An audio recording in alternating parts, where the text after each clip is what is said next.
Assalomu alaykum. Hozirda biz Jizzax viloyati Forish tumani Uchma MFda joylashgan 743-konturdamiz.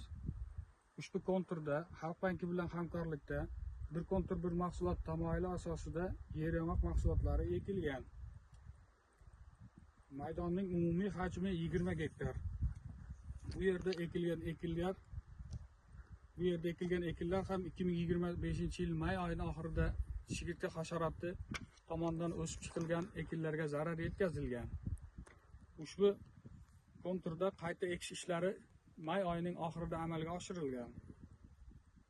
Yetishtirish jarayonida sug'orish va tabiiy mineral o'g'itlar bilan oziqlantirilmoqda.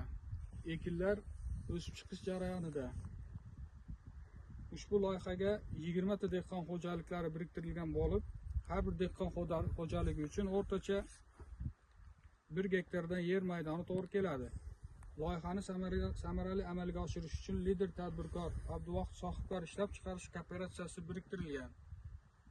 Ushbu loyiha bo'yicha har bir gektardan 15 tonna, jami 300 tonna hosil olish rejalashtirilgan. Har bir dehqon